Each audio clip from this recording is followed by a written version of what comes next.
उम्र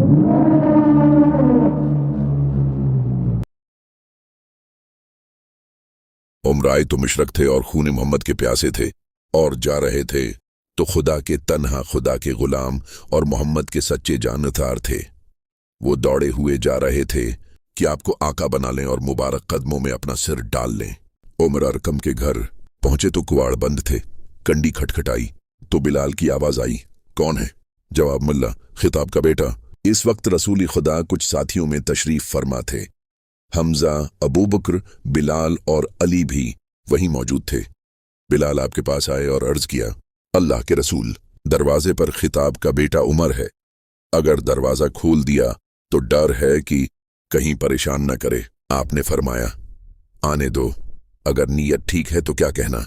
हदरत, हमजा ने कहा, और अगर नीयत बरी हुई तो उसको मारना बाएं, हाथ का खेल है। चुनांचा बिलाल दरवाजा खोलने गए और हमजा भी साथ हो लिए कि उम्र ने अगर हमला किया तो बिलाल की मदद करेंगे। दरवाजा खुल गया तो उम्र अंदर आ गए और उसी लम्हे हमजा और बिलाल झपटे और बाहों में जकड़ लिया। फिर उम्र पर नजर पड़ी तो रसूल खुदा ने दुआ फरमाया, खुदाया, उम्र के दिल में जो खोट हो उसे दूर कर दे और उसका सीना नूर ईमान से चमका दे। फिर आपने फरमाया, हमजा, उम्र का हाथ छोड़ दो, बिलाल तुम भी छोड़ दो। चुनांचा हमजा और बिलाल अलग हो गए। फिर उम्र आगे बढ़े और हुजूर अक़दस की बारगाह में खड़े हुए।